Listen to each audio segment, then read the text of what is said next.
आजच्या धावपळीच्या युगात झटपट तयार होणारं आणि पोषक तत्वांनी भरलेलं असं काहीतरी प्रत्येकजण शोधत असतं. आजची रेसिपी आपली अगदी तशीच आहे. अवघ्या 10 मिनिटात तयार होते. फायबर, पोटॅशियम आणि मॅग्नेशियमने समृद्ध आहे. चला तर मग वेळ न घालवता रेसिपीला सुरुवात करूयात. रेसिपीसाठी आपण किचनमधल्या बेसिक मसाल्यांचा वापर करतोय. 1 चमचा मिरची पावडर, छोटा पाव चमचा गरम मसाला, हळद, अर्धा चमचा जाडसर चेचून घेतलेली धने पावडर, पाव चमचा आमचूर पावडर. तुमच्याकडे आमचूर पावडर नसेल तर तुम्ही छोटा अर्धा चमचा लिंबाचा रस देखील वापर करू शकता.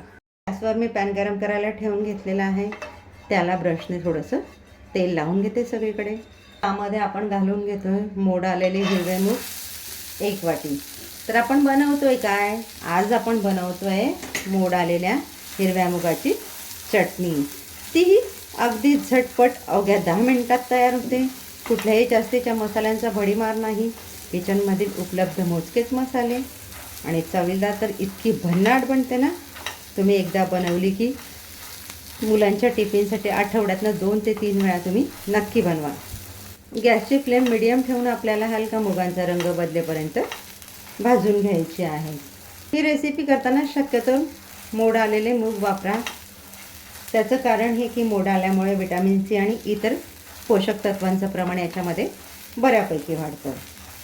मूग स्नायू मजबूत ठेवण्यासाठी आणि शरीराच्या वाढीसाठी मदत करतात.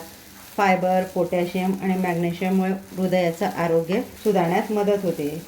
फायबरचं प्रमाण बऱ्यापैकी असल्यामुळे भूक कमी होतं, पोट भरल्यासारखं राहतं, हाडे मजबूत होण्यास मदत करतं. असे एक ना अनेक पोषक तत्वांनी भरलेले आहे आजची आपली हिरव्या मुगाची चटणी.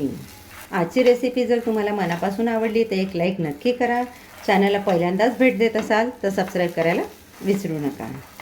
मूग आपले इथे छान भाजून झालेले. अगदी मला 1 ते 1.5 मिनिटाचाच वेळ लागलेला आहे. या स्टेजला आपण आता गॅस घालवून देऊयात आणि यांना प्लेटमध्ये गार करण्यासाठी काढून घेऊया. याचं मी मिक्सरला जाडसर वाटप करून घेते, पाणी न घालता. या पद्धतीने मी याचं मिक्सरला पल्स मोडमध्ये जाडसर वाटप करून घेतलेलं आहे. गरम पॅनमध्ये मी 2 चमचे तेल घालून घेतलं. त्यामध्ये घालते फोडणीसाठी जिरं अर्धा चमचा. जिरं आपलं छान तडतडायला लागलं की यामध्ये घालणार आपण एक बारीक चिरलेला कांदा. कांदा देखील आपल्याला त्याचा रंग बदलेपर्यंत तेलावर परतून घ्यायचा आहे. कांदा आपला थोडासा तेलावर परतून झालेला आहे. आता यामध्ये मी घालून घेते अर्धा चमचा लसणाची पेस्ट. ही देखील कांद्याबरोबर छान परतून घ्यायची आहे.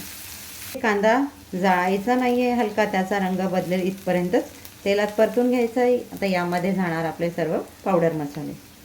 पावडर मसाले आपले घालून झालेले हे देखील 2 मिनटं आपल्याला तेलावर परतून घ्यायचं आहे, जेणेकरून आपले मसाले छान तेलावर परतले जातील. भाजीची टेस्ट आणखी छान होईल. मसाले आपले तेलावर छान परतून झालेले आहेत. आता यामध्ये जाणार आपण वाटप केलेले मूग. हेही आपल्याला यामध्ये मिक्स करून घ्यायचं आहे. यामध्ये आपण घालून घेऊयात चवीनुसार मीठ, अर्धा चमचा लसूण पेस्ट. आता हे आपल्याला छान मिक्स करून घ्यायचं आहे. ज्या वेळेला आपण कांदे भाजले त्यावेळेला गॅसची फ्लेम मी फुल ठेवलेली. कांदे भाजून झाल्यावर गॅसची फ्लेम मिडियम केलेली आहे. पुढची सर्व प्रोसेस आपल्याला मिडियम फ्लेमवरच करायची आहे. हे आपल्याला छान मिक्स करून घ्यायचं आहे, जेणेकरून लसूण मीठ याच्यामध्ये एकजीव होईल. मिक्स करून घेतलेलं आहे.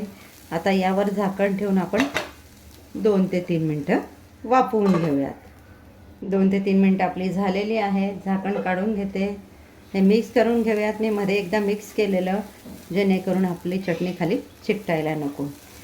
याचा घमघमाट अगदी छान सुटलेला आहे आणि छान शिजलेले देखील आहेत. याला शिजायला जास्त वेळ लागत नाही. मगाशी आपण पॅनमध्ये 2 ते 3 मिनटं छान तेलात परतून घेतलेले आहेत. आपली आता इथे चटणी तयार झालेली आहे.